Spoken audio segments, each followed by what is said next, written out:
नमस्कार मेरे प्यारे दोस्तों, अगर आप लोग 2025 में मैट्रिक का फाइनल एग्ज़ाम देने वाले हैं बोर्ड परीक्षा का, तो इस वीडियो में हम आपको विज्ञान यानी कि साइंस का आपको 40 गो ऐसे ऑब्जेक्टिव क्वेश्चन बता रहे हैं ना, जिसको अगर आप याद कर लेते हो ना, तो मैं इतना आपको गारंटी ज़रूर दूंगा कि इस 40 में से 20 को ऐसा प्रश्न है जो हूबहू आपके परीक्षा में पूछेगा।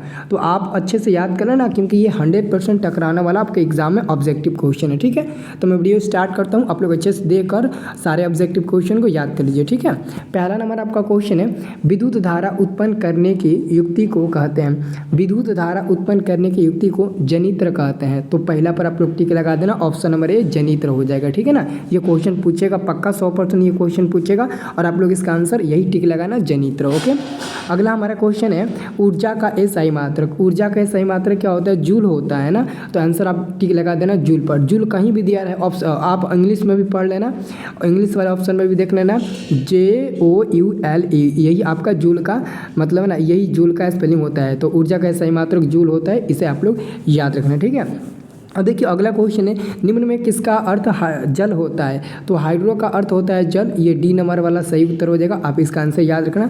और दूसरी बात यह भी मैं आपको बता दूं, अगर आपको सारे विषय का वीडियो चाहिए, VVI ऑब्जेक्टिव क्वेश्चन का वीडियो चाहिए होगा, या फिर वीडियो के साथ साथ अगर आपको PDF चाहिए आंसर सहित, तो आप हमारे व्हाट्सएप ग्रुप में जुड़ जाइए। ठीक है ना, व्हाट्सएप ग्रुप में जुड़ने के लिए मैं आपको बता देता हूँ, ये हमारा मोबाइल नंबर है। ओके, इस नंबर से हम व्हाट्सएप चलाते हैं।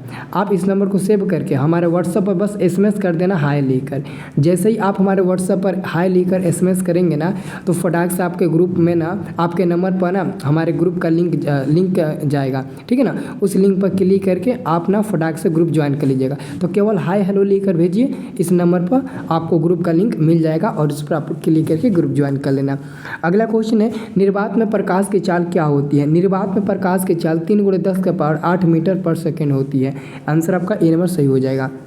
अगला क्वेश्चन है, प्रकाश के परिवर्तन से निर्धारित होता है। तो आपतन कोण परिवर्तन कोण के बराबर होता है। ये कॉमा है ना, ये बराबर होगा। ठीक है ना, ये आप लोग बराबर पर टिक लगाना। आपतन कोण परिवर्तन कोण के बराबर होता है, यानी कि कोण I बराबर जो होता है ना, वो कोण R के बराबर होता है। तो आपतन कोण परिवर्तन कोण के बराबर होता है, इसे आप लोगों को अच्छे से याद रखना है। ठीक है ना, यहाँ पर कॉमा की जगह पर बराबर दे देना है। ठीक है ना, अगला क्वेश्चन है, लेंस में मुख्य फोकस की संख्या कितनी होती है? तो 2 होती है। लेंस में मुख्य फोकस की संख्या एगो F है और दूसरा आपका 2F है। तो एगो और दूगो हुआ ना, तो 2 को लेंस में मुख्य फोकस की संख्या होती है। अगला क्वेश्चन है, ताप बढ़ने के साथ चालक का प्रतिरोध। देखो, अगर ताप बढ़ाओगे तो चालक का प्रतिरोध बढ़ेगा, लेकिन अगर ताप बढ़ाते हो तो अर्धचालक का प्रतिरोध क्या होगा? घटेगा। लेकिन चालक का प्रतिरोध बढ़ेगा। अगर अर्धचालक देता, अर्ध केवल कह देता ना, अर्ध कह देता और यहाँ पर चालक लिख देता, अर्धचालक का प्रतिरोध क्या होगा? तो आप बता देना घटता है। लेकिन केवल चालक है ना, तो केवल वो बढ़ेगा। ठीक है, अब देखिए अगला क्वेश्चन है, साग सब्जियों का विघटित होकर कंपोस्ट बनाना किस प्रकार की अभिक्रिया है? तो ऊष्माक्षेपी हो जाएगा। देख लीजिए, ऊष्माशोषी और ऊष्माक्षेपी दिया, तो ऊष्माशोषी गलती हो जाएगा, ऊष्माक्षेपी पर टिक लगाइएगा, क्षेपी। ठीक है ना, अगला क्वेश्चन है, उपचयन वह प्रक्रिया है जिसमें ऑक्सीजन का योग होता है। ठीक है ना, और अपचयन वह प्रक्रिया है जिसमें हाइड्रोजन का योग होता है। जिसमें ऑक्सीजन का योग होगा ना, यानी कि वृद्धि होगा, वो उपचयन अभिक्रिया होगा। तो इसे आप लोग को याद रखना है। अगला क्वेश्चन है, विद्युत अपघटन में इलेक्ट्रॉन मुक्त होता है। विद्युत अपघटन में इलेक्ट्रॉन एनोड पर मुक्त होता है। ऑप्शन नंबर ए हमारा सही जवाब हो जाएगा। अगला क्वेश्चन है, सक्रियता श्रेणी में सबसे अधिक अभिक्रियाशील धातु कौन सा है? तो आपका सोडियम सबसे अधिक अभिक्रियाशील धातु होता है। सोडियम, जिसकी परमाणु संख्या 11 होता है, और यह वही सोडियम है जिसको आप आसानी से चाकू से काट सकते हैं, क्योंकि ये काफ़ी मुलायम होते हैं ना, जो आपके एग्जाम में भी पूछा जाता है कि निम्न में किस धातु को आप आसानी से काट सकते हैं चाकू की मदद से। ठीक है, अब देखिए अगला क्वेश्चन है, एल्डिहाइड श्रेणी के सदस्यों का क्रियाशील समूह। तो एल्डिहाइड के लिए CHO होता है। ऑप्शन नंबर आपका बी नंबर सही उत्तर होगा, CHO होता है, इसे आप लोग याद रखना। अगला क्वेश्चन है, अल्काइन श्रेणी के सदस्यों का सामान्य सूत्र। अल्काइन, तो लास्ट में 9 है ना, तो आपका आंसर हो जाएगा ऑप्शन नंबर सी -2। लास्ट में -2 होना चाहिए, CnH2n-2। ऑप्शन नंबर सी सही जवाब हो जाएगा। अगला क्वेश्चन देखिए, एक पीएम का मतलब होता है पिकोमीटर। तो एक पिकोमीटर बराबर होता है, एक पिकोमीटर बराबर 10⁻⁻10 मीटर होता है। आंसर आपका सी नंबर सही जवाब हो जाएगा, आप इसका आंसर याद रखना। अगला क्वेश्चन है, निम्नलिखित में नर युग्मक कौन है? तो शुक्राणु आपका नर युग्मक है, ऑप्शन नंबर ए सही जवाब हो जाएगा, इसे याद रखना। और अगला क्वेश्चन, जिबरेलिन। तो जिबरेलिन एक प्रकार का हार्मोन होता है मेरे दोस्त। जिबरेलिन क्या होता है? तो एक प्रकार का हार्मोन होता है, ऑप्शन नंबर ए आंसर याद रखना। देखिए दोस्तों, सब लोग ना इस चैनल को सब्सक्राइब कर लेना, वीडियो को लाइक करना, चैनल को सब्सक्राइब करना, मैं आपको सब भी यही ऑब्जेक्टिव क्वेश्चन बता दूंगा, ठीक है ना। अगला क्वेश्चन, पादप में फ्लोएम उत्तरदायी है, तो भोजन संवहन के लिए बी नंबर सही उत्तर हो जाएगा। अगला क्वेश्चन है, पत्तियों का मुरझाना किस हार्मोन के कारण होता है?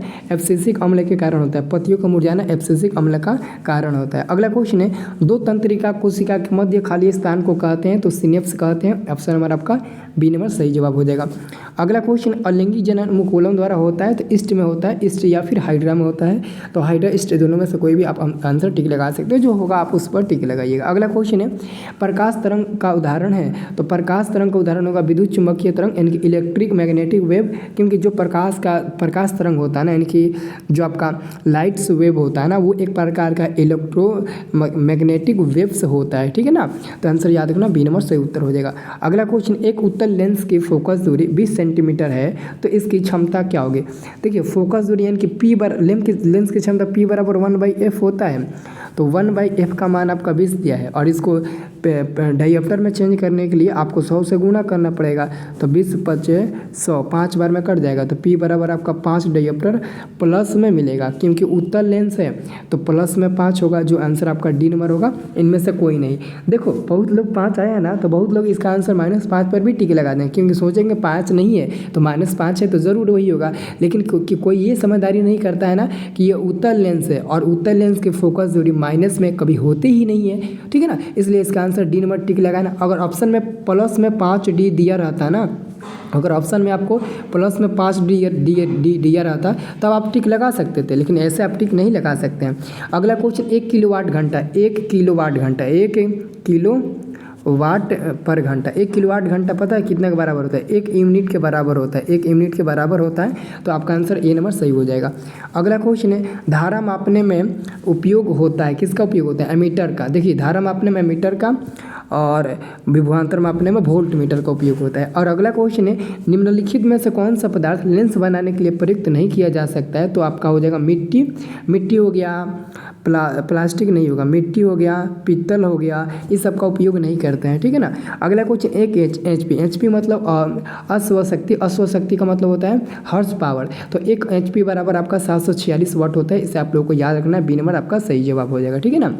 अब देखिए अगला क्वेश्चन, अगला आपका क्वेश्चन है, प्रतिरोध का SI मात्रक। प्रतिरोध का SI मात्रक ओम होता है, जो हिंदी में भी ऐसे लिखा जाता है, इंग्लिश में ऐसे लिखा जाता है। इसका संकेत ऐसे होता है ओम ऐसे भी लिखा जा सकता है, ठीक है ना। तो ये सब आपको याद करने का चीज़ है। अगला क्वेश्चन है, धातुओं की प्रकृति होती है? तो विद्युत धनात्मक होती है, और अधातुओं की प्रकृति विद्युत ऋणात्मक होती है। अगला क्वेश्चन है, C6H6 का आणविक द्रव्यमान। देखिए, जो C6 है ना, तो इसका मतलब होगा 6 गुणे का C का परमाणु संख्या, यानी कार्बन का परमाणु संख्या होता है 6, तो उसका परमाणु द्रव्यमान 12 हो जाएगा। तो 12 से गुणा कर दीजिए, प्लस में 6 गुणे हाइड्रोजन का 1, परमाणु द्रव्यमान भी 1, तो 6 गुणे 1, तो ये 12 × 6 = 72, और प्लस 6, तो ये आपका हो जाएगा 78।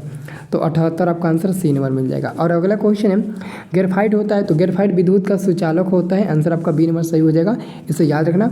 और अगला आपका क्वेश्चन है, क्लोरोमीथेन का सूत्र क्या होगा? क्लोरोमीथेन का सूत्र CH3Cl हो जाएगा। ये आपका क्लोरोमीथेन का आपका सूत्र हो जाएगा। तो इसे आप लोग अच्छे से याद कर लेना, ठीक है ना। और ये 30 जो ऑब्जेक्टिव क्वेश्चन बताया ना, ये आपका बोर्ड एग्जाम में ना एकदम टकराने वाला ऑब्जेक्टिव क्वेश्चन है, VBI, ठीक है ना। देखो, VBI क्वेश्चन कई प्रकार का होता है। बहुत लोग आलतू फालतू क्वेश्चन बताते हैं, लेकिन मैं कभी आलतू फालतू नहीं बताता हूँ।